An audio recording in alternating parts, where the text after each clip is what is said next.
Hey, welcome to the Tuesday, October 22nd version of the 9 Branches Dashboard. Today, we're going to talk a little bit about changing the oil on your car. Okay, what we actually mean by that is updating your website.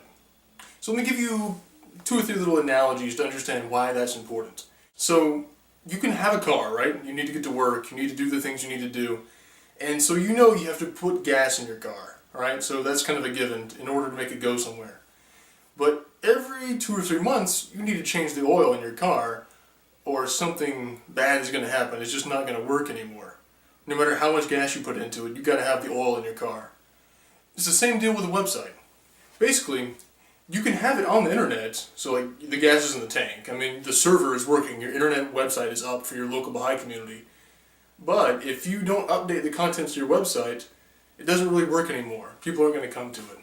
Second analogy is it's like a newspaper.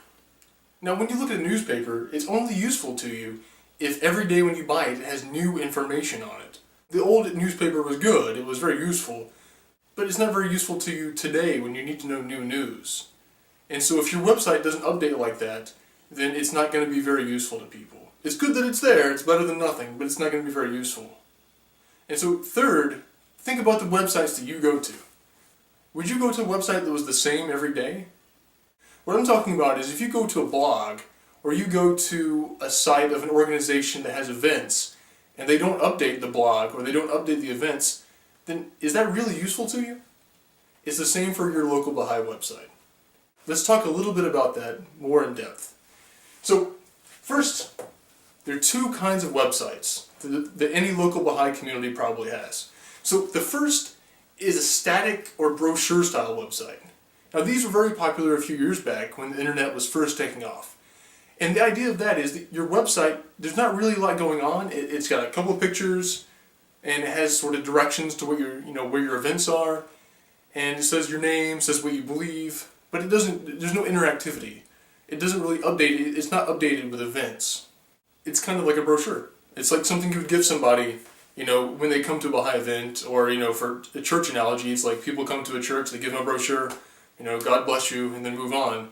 So they know that there's something there. They know that the Baha'i community exists, but they don't actually know what's going on. So it's of limited usefulness nowadays. And a dynamic, updated website is what we're trying to shoot for. It's where you have the events that are constantly updated, people know what's going on, people are excited by what's going on, and your website is useful to people because there's a reason for them to return and look at it. So that's the differences between a brochure style and a dynamic style. And honestly, a brochure style just isn't good enough anymore. It really just doesn't cut it.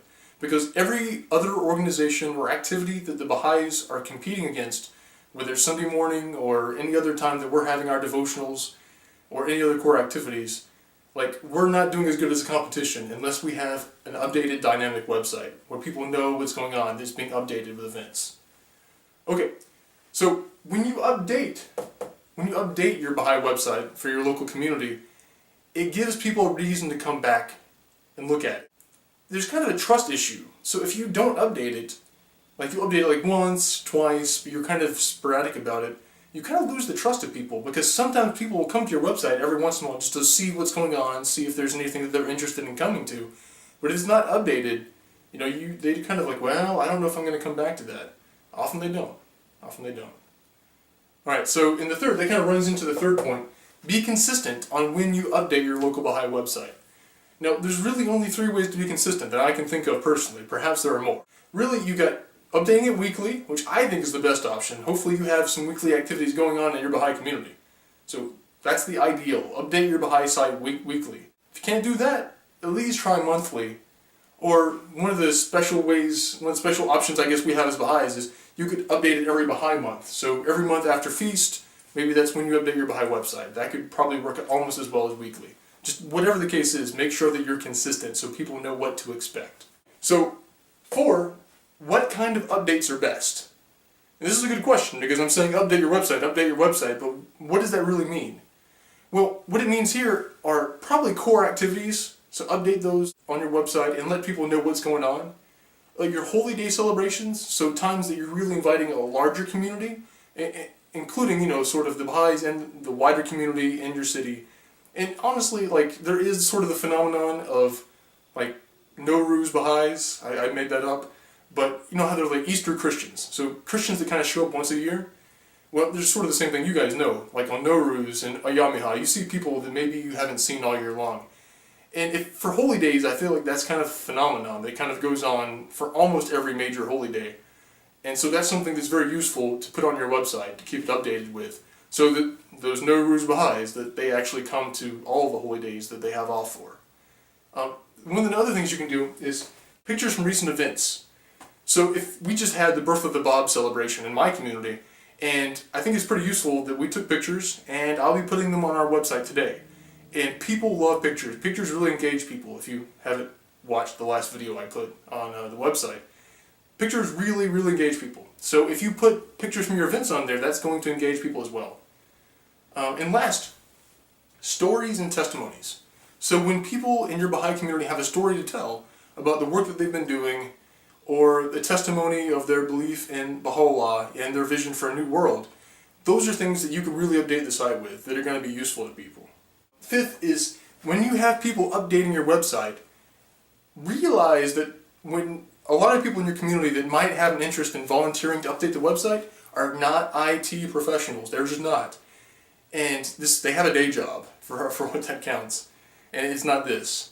So you need to make sure that when you build your website, or you have it built for yourself, insist on having a content management system like WordPress or Joomla.